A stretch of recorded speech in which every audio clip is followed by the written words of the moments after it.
Hello friends. Bharat और पाकिस्तान के बीच में सीज फायर हो गया है, परंतु बहुत सारी अनसॉल्व्ड मिस्ट्रीज अभी भी बनी हुई है। बहुत सारे पजल्स हैं जिन्हें सॉल्व करना बाकी है और पूरा ये देश एक बहस में पड़ गया है कि हमने इस कॉन्फ्लिक्ट से जो 22 तारीख को पहलगाम में अटैक हुआ, टेररिस्ट अटैक, उस अटैक के बाद से भारत ने as an objective, national objective क्या पाया, हमने क्या हासिल किया, ये आज की डेट में देश में बहुत ही व्यापक तौर पे बहस का इशू बना हुआ है। तो दोस्तों, करंट के आज के एपिसोड में हम इसी बात पे चर्चा करेंगे। बहुत सारी रिपोर्ट्स में देख रहा था जहां पर ये मेंशन है कि अमेरिका की मध्यस्थता के कारण जो है ये सीज फायर जो है भारत ने अनाउंस किया है। और कल हमारे प्रधानमंत्री जी का वक्तव्य भी आया, देश के नाम उन्होंने संदेश जारी किया जहां पर उन्होंने बताया कि डीजीएमओ पाकिस्तान से फोन कॉल आया और उसके बाद जो है मतलब उन्होंने पहले सीज फायर की आगाज जो है वो वहां से हुई, वहां से पहले प्रार्थना हुई कि सीज फायर किया जाए, उसके बाद में भारत ने उस पर रिएक्ट किया। दोस्तों, कई सारे सवाल हैं जिनके जवाब जानना या जिसके ऊपर में चिंतन मनन करना मुझे ऐसा लगता है कि आवश्यक है। पहली बात तो ये कि ये हमने जो ड्रोन से अटैक्स किए या फिर हमारे फाइटर प्लेन्स ने जो अटैक किए और 7 तारीख को जिसमें कुछ बिल्डिंग्स और 2-3 मॉस्क जो है वो ध्वस्त किए गए और ये कहा गया कि वो टेररिस्ट कैंप थे, टेररिस्ट लोगों का वो एक ट्रेनिंग ब्रीडिंग ग्राउंड था। सवाल ये उठता है कि इतनी जघन्य कृत्य करने के बाद में 22 तारीख को जो टेररिस्ट लोगों ने पहलगाम में की थी, क्या 2 मॉस्क गिराना या 4 बिल्डिंग गिराना, क्या यही हमारा ऑब्जेक्टिव था? यदि यही हमारा ऑब्जेक्टिव था तो फिर उसके लिए इतना ज्यादा गाजे बाजे के साथ घोषणा करना और बिहार में जाके ये बोलना कि मैं आतंकवादियों को ऐसा संदेश दूंगा जिसकी परिकल्पना उन्होंने स्वप्न में भी नहीं की होगी, सपने में भी नहीं की होगी। मेरा सवाल ये है कि क्या 4 बिल्डिंग और 2 मॉस्क गिरा के हमने वो ऑब्जेक्टिव्स को पा लिया है? ना तो 1 इंच भी पाकिस्तान ऑक्यूपाइड कश्मीर भारत के पास आया, ना एक भी पाकिस्तानी सैनिक को हम लोगों ने जो है पाकिस्तानी सैनिक ने हमारे सामने सरेंडर किया हो, ना तो हमने देखा कि एक भी आतंकवादी जो इस जघन्य कृत्य में शामिल था उसको पुलिस ने हमारी पकड़ा हो या वो पुख्ता सबूत मिले हो कि वो मारे गए हैं।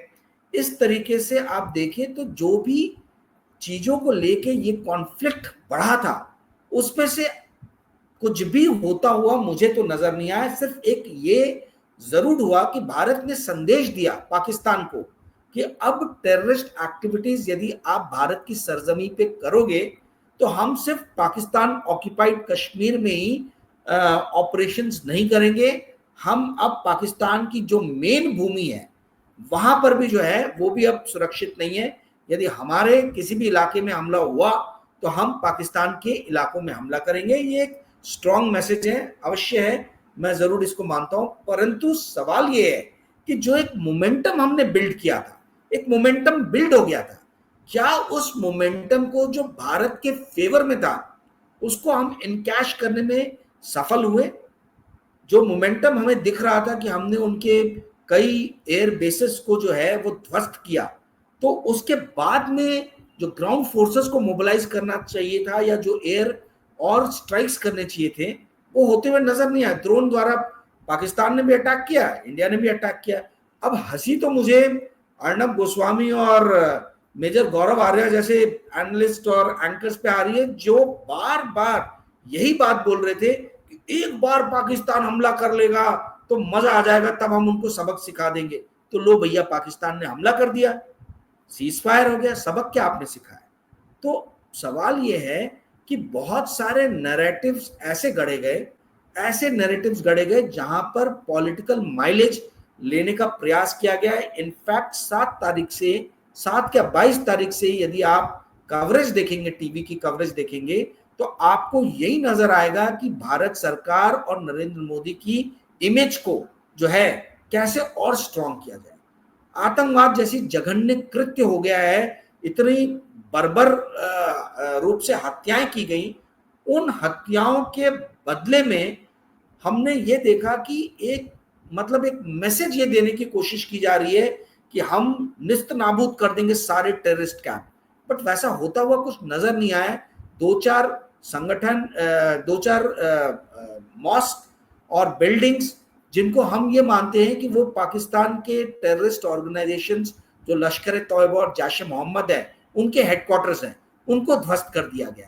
पर आई मीन क्या ये ध्वस्त कर देने से, दो बिल्डिंग्स और दो मॉस्क, क्या टेररिज्म पूरी तरीके से खत्म हो जाएगा? ये अपने आप में एक सवाल है। देखिए, भारत ने जब 7 तारीख को अटैक किया, उसके पहले तक पाकिस्तान में जो शहबाज शरीफ जी की सरकार है, इसकी बड़ी बुरी स्थिति थी। लोग बहुत आलोचना कर रहे थे, इन्फ्लेशन बहुत ही हाई रेट से बढ़ रहा था। वहां का आपको मालूम है पाकिस्तानी रुपी हमारे 1/3 से भी कम है, यानी 1 रुपया 30 पाकिस्तानी पैसे, इंडिया का 30 पैसा पाकिस्तान के 1 रुपए के बराबर है। तो आप समझ लीजिए वहां क्या हालत है। उसके आईएमएफ जो है, आईएमएफ का लोन लेने के लिए पाकिस्तान की पूरी ब्यूरोक्रेसी जो है वो तेजी से लगी थी। आईएमएफ ने $1.5 बिलियन का लोन भी उनको सैंक्शन किया, इमीडिएटली सैंक्शन किया, और ये 24वें बार 24th टाइम आईएमएफ ने पाकिस्तान को बेल आउट किया है। पर सवाल ये है कि जब पाकिस्तान इतनी बुरी स्थिति में था फाइनेंशियली, तो ऐसी स्थिति में भारत ने उसका फायदा क्यों नहीं उठाया? ये एक अपने आप में अनसॉल्व पजल है, ये एक बहुत बड़ा रहस्य है जिसपे भारत सरकार भी खुल के अभी तक उन्होंने भी किसी भी तरीके से अपनी सफाई पेश नहीं की है। मैं आपको एक छोटा सा डाटा देता हूं, आपको जान के हैरानी होगी। पाकिस्तान में जितने भी लिस्टेड स्टॉक्स है, वहां कराची एक्सचेंज है, पाकिस्तान के सारे लिस्टेड स्टॉक्स का यदि मार्केट कैप भी हम निकालेंगे तो वो 5.5 लाख करोड़ के आसपास होता है, और इंडिया का अकेले इन्फोसिस स्टॉक जो है वो 6.5 लाख करोड़ के ऊपर में है। तो ये फॉर्चून में हम लोगों ने एक स्टोरी भी किया है संडे को। तो आप ये समझिए कि इंडिया $350 बिलियन की इकोनॉमी है पाकिस्तान, हम $4.25 ट्रिलियन की इकोनॉमी है, तो हम उनसे 10 से 10 to 12 टाइम्स बड़ी इकोनॉमी है। तो जब हम फाइनेंशियली इतने स्ट्रांग हैं, इकोनॉमिकली इतने स्ट्रांग हैं, तो हम क्यों जो हमें एडवांटेज मिल रहा था, दिख रहा था, हमने उसको इनकैश क्यों नहीं किया? ये सवाल जो है ये सभी के मन में बना हुआ है। दोस्तों, दूसरी जो बड़ी बात है वो ये है कि बहुत सारा फॉरेन मीडिया, मतलब वहां के समाचार पत्र पटे हुए हैं, उनमें ये खबरें छपी हुई हैं कि अमेरिका की मध्यस्थता के कारण जो है ये शांति की डील हुई है, सीज फायर हुआ है। परंतु मेरा सवाल ये है कि यदि सीज फायर अमेरिका की मध्यस्थता के कारण हुआ, तो भारत ने ये शर्त क्यों नहीं रखी कि पहले पाकिस्तान ट्वीट करे या पाकिस्तान के प्रधानमंत्री आके टीवी पे ये कहें कि हमने शांति की पहल की थी, हम सीज फायर चाहते थे और भारत ने इसका अनुमोदन किया। ये एक सिग्नल देता, ये एक संदेश देता कि भारत की मोरल विक्ट्री हुई है इस पूरे कॉन्फ्लिक्ट के दौरान। परंतु ऐसा हुआ नहीं, चाचा ट्रंप ने ट्वीट कर दिया। तो ये जो हमारी मॉरल विक्ट्री भी हो सकती थी, वो मॉरल विक्ट्री भी स्नैच जो है वो हमारे पॉलिटिशियन, हमारे नेता, हमारे शीर्ष पे बैठे हुए लीडर्स ये नहीं कर पाए। ये मॉरल विक्ट्री बहुत बड़ा रोल प्ले करती, क्योंकि आज पाकिस्तान में लोग विक्ट्री सेलिब्रेशन कर रहे हैं। वहां के क्रिकेट स्टार्स और वहां के आप जर्नलिस्ट और बाकी लोगों के यदि वक्तव्य सुनेंगे तो आपको ऐसा लगेगा कि पाकिस्तान ने इस जंग में भारत को हरा दिया, जबकि ऐसा हुआ नहीं है। तो ये फाइनेंशियली स्ट्रांग होने के बाद भी हमने बहुत ही सुनहरा मौका था, उसको गवा दिया। हम जो बहुत ही तेजी से आगे बढ़ रहे थे, उनके एयर बेसिस को नष्ट कर रहे थे, वो सारे लिवरेज एडवांटेज होने के बाद भी हमने उसको कन्वर्ट नहीं किया। दोस्तों, ये कॉन्फ्लिक्ट जो हुआ है, ये भारत और पाकिस्तान के कॉन्फ्लिक्ट में आज तक का सबसे छोटा कॉन्फ्लिक्ट है। 1947 में जो पहला कॉन्फ्लिक्ट हुआ था वो 1 साल चला था। 1965 का जो सेकेंड कॉन्फ्लिक्ट था वो 1 महीने और 2 हफ्ते चला था। ठीक है, जो 1965 में कॉन्फ्लिक्ट हुआ था 5 अगस्त से लेकर 23 सितंबर तक चला था। उसके बाद में जो 1971 का वॉर था वो 13 या 14 दिन वो वॉर चला था। दिसंबर 1971 में शुरू हुआ था और दिसंबर 1971 में ही एंड हो गया था। शायद 3 दिसंबर की डेट थी शुरुआत की और एंडिंग उसकी शायद 16 दिसंबर को हुई थी। उसके बाद में हमने देखा कि कारगिल वॉर हुआ है। कारगिल वॉर मई में हुआ था। 3 मई के आसपास में, 3 या 4 मई को शुरू हुआ था ये कॉन्फ्लिक्ट और 26 जुलाई को ये कॉन्फ्लिक्ट समाप्त हो गया था। तो ये जो एग्जिस्टिंग कॉन्फ्लिक्ट है जहां पर भारत ने पाकिस्तान के हार्टलैंड में हमला किया है या पाकिस्तान ने इंडिया के हार्टलैंड में, जैसे जैसलमेर हो गया या जम्मू हो गया या पठानकोट हो गया या बठिंडा हो गया, इस तरीके से जो हिसार हो गया, यानी जो कश्मीर का रीजन है उसके बाहर अटैक किए हो, ये ऐसा 1971 के बाद पहली बार हुआ। और जितने भी ये कॉन्फ्लिक्ट हुए 1947-48 का देख लें, 1965 का देख लें, 1971 का देख लें या अभी का कॉन्फ्लिक्ट देख लें, सबसे छोटा कॉन्फ्लिक्ट ये हुआ है, सिर्फ 4 दिन का कॉन्फ्लिक्ट हुआ है। हमारे फाइनेंशियल मसल्स इतने स्ट्रांग थे कि हम इस कॉन्फ्लिक्ट को अच्छे खासे मतलब इसको बढ़ा सकते थे। और हालांकि प्रधानमंत्री बोल रहे हैं कि ऑपरेशन सिंदूर समाप्त नहीं हुआ है, पर जब आपने आईपीएल शुरू कर दिया तो लोग ये कैसे माने कि ऑपरेशन अभी भी जो है वो चल रहा है। मतलब लोग जो है वो आपकी बातों में विश्वास नहीं कर रहे हैं। और वैसे भी पिछले 11 साल से जो आपकी कथनी और करनी में अंतर भारत की जनता ने देखा है, तो अब जल्दी कोई भी बात पे विश्वास कर लेने का मन नहीं करता है। ये एक बहुत बड़ी मतलब बात है जो पानठेले से लेके पार तक आप जहां भी जाओ, मैंने कल और आज 2 दिन काफी लोगों से बात किया, मुझे एक ही संदेश समझ में आया कि सभी लोग अंदर से बहुत ही नाराज है। जो बीजेपी के स्ट्रॉन्ग कट्टर कोर सपोर्टर्स हैं वो भी काफी ज्यादा भर्त्सना कर रहे हैं, क्रिटिसाइज कर रहे हैं कि भाई जब हम एडवांटेजियस पोजीशन पे थे, जब हम वांटेज पॉइंट पे बैठे थे जहां से हम पूरे सिचुएशन को कंट्रोल कर सकते हैं, तो ऐसे सिचुएशन में हमने अपने हाथ से विक्ट्री जाने क्यों दी? पाकिस्तान को ये मॉरल विक्ट्री जो है वो हमने लेने क्यों दी? फाइनेंशियली हम स्ट्रांग हैं, सामरिक तौर पे भी हम स्ट्रांग हैं। इंडिया का डिफेंस बजट ही 6.5 लाख करोड़ का है। हमारी जो आर्मी एयरफोर्स नेवी है 14 लाख के आसपास आती है, 14-15 लाख की हमारी फोर्सेस हैं। पाकिस्तान 1/3 है हमारी फोर्सेस का। तो आप ये बताइए कि जब इतनी बड़ी आर्मी आपने रखी है, एयरफोर्स रखा है, नेवी रखा है, तो वो किस दिन के लिए रखा है? मॉरल विक्ट्री इस तरीके से पाकिस्तान के हाथ में जाने के लिए थोड़ा ना रखा है। और इसका जो सबसे बड़ा एडवांटेज मिला है वो शहबाज शरीफ गवर्नमेंट को मिला है, क्योंकि शहबाज शरीफ गवर्नमेंट को एक जीवन दान मिला है। ये कॉन्फ्लिक्ट शुरू होने के पहले लोग बहुत ज्यादा रुष्ट थे अपनी सरकार से, आपने उनको एक जीवन दान दे दिया है।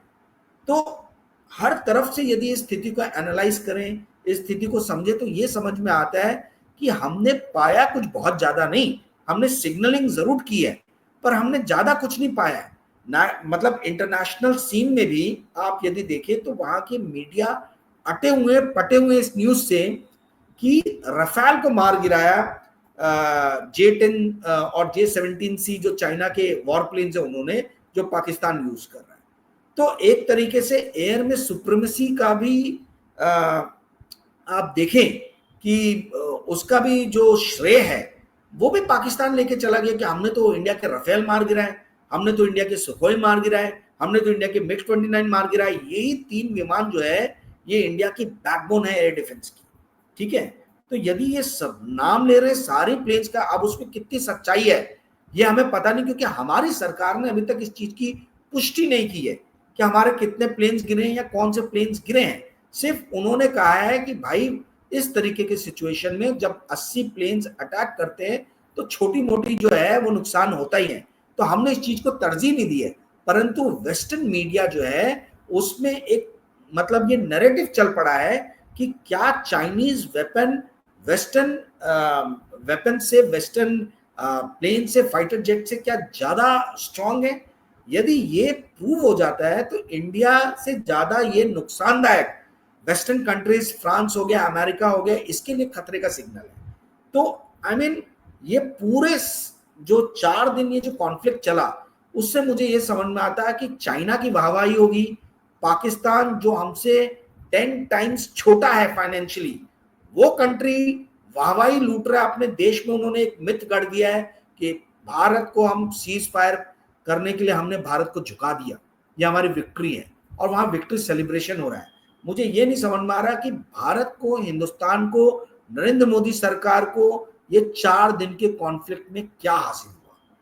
यदि आपको आज का एपिसोड अच्छा लगा हो तो आप इसको जरूर, इस वीडियो को लाइक और शेयर कीजिएगा। एक चीज मैं और बताना भूल गया कि देखिए, वॉर लड़ने का जो कॉस्ट होता है, वो कॉस्ट भी हमारे लिए कोई बहुत ज्यादा नहीं था। ठीक है, जब वियतनाम वॉर हुआ था तो हर साल आप समझिए $33 बिलियन का कॉस्ट अमेरिका झेल रहा था।